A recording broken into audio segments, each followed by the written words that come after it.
Meeting a guy here today, I've heard his name for many, many years. Got one of the better nicknames around, by the way. This is Steve Bilow. He's from Howe Island, Ontario. If you guys know him, you know him as Stock Car Steve Bilow. It's just a great nickname. It just flows right off. He started racing back in 1971 at age 16. And like a lot of guys back then, and I've heard this story from others, depending on where you were, you had to be 18 to race at the track, so he used some aliases. He doesn't remember what the alias was, but still, actually, there's been many stocks, late models, started modified in 1976, still running 358s today. Steve, how we doing, man?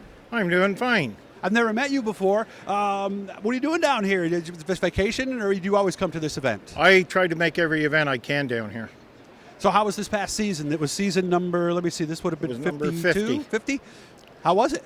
Well, I finished 10th in points at Brockville Speedway, and we had a good year. What makes for a good year? What happened that made this a good year? No damage on the car. Seriously, went the whole season, no damage. Loaded the car in one piece. And just got to go over things and get ready for next year. No lights on the dashboard, nothing like that, and nothing along the way, huh?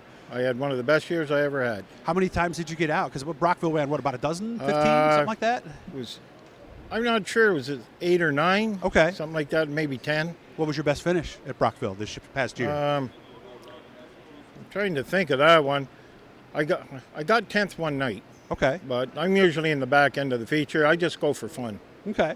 Out there still having fun? Yes, I am. So what's the biggest things that's changed? Because you went to modified in 76. I wasn't around it at that point, I'll be honest. I didn't get into this until 1990. What was a modified in 1976? A modified was coupes, and then they were coming in with the Gremlins. We run 321 cubic inch, and there was no restriction on the motor. You could open them up and go. As long as it was 321? As long as it was 321. What was the engine that you got to 321? We used to take 350 and actually 327 with a 283 crank, and that gave us, I believe, a 4-inch stroke. It come down to 320 cubic inch. That's right. I forgot the 327 was a huge motor at that time. When did they switch to the 350s? 350s were starting to come in at that time, too. Oh, it was? Yeah. Did they have an advantage? No, we were equal grounds, just 350 more cubic inch. Right. So you would think it would be a little faster. Well, it depends how high you turned them. And also the size of the track, maybe, too? Yes. Were the 321s, because conventional wisdom would tell you the 321 would be better at a short track. Was it that simple? No, they worked good on both tracks. They did. Because we used to turn the RPM anywhere from 7,800, 9,500 RPM. Whoa, 9,500? Yeah, we'd make them scream. Yeah, because I remember even in the 90s, anything like 82, 83 for a 350 was turning that thing. So when did everything change towards what we have today? Or was it so gradual, a guy like you almost didn't notice? It started changing more about 1984. So what happened in 84? That's when the more gremlins, the body styles, and I was gradually changing right up until the Batmobile in Syracuse. Then everything changed. Yeah, I wasn't there, but I remember seeing the pictures and hearing the story. Back then, you could build your own car and on the garage floor. Now, you can't do it now. Well, there were still people building their own cars back then, right? Yes, and your own motors. You done everything yourself. When did it change? When did people start buying chassis? In about 1992. Okay. That's when a lot of them started buying chassis. And if you didn't have one of those manufactured chassis, you were... The mud bus started it all, if you could afford one. Oh, really? It was expensive?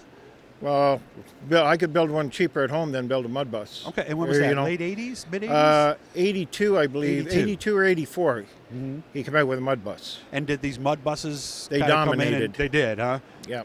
So when somebody came in with a new mud bus, all you guys were like, oh, geez, here we go, right? Well, the little guys that built their own cars, like we used to run quarter elliptic suspension on the front end, half springs, full springs on the back. That all changed with the mud buses. Torsion bars, coilovers. And obviously some learning had to come with that as well, right? Yep. Maynard Troyard was a smart man. What kind of cars do you drive today? Right now I've got 2014 TD1 Troyer. Okay. Pretty easy to keep up with the technology, or did you have to do some learning as a guy who started in 1971 when you got that car? Technology, I learn as I go. You know, if I need help, I ask a few people that's been around too. Okay. How much longer? Because let me see, you were 16 in 71, so you were born in 55? 54. 54. So how much longer do you think you might go, Steve? Well, the wife says I can race next year, so I'm going another year. So year by year at this point of your career. Yeah, because Yeah, I'm 67 now, so I got to watch for myself. Okay. Some guys have told me, too, these newer suspensions are a little harder to drive than they were a few years ago from a physical standpoint. I haven't found that much of a problem.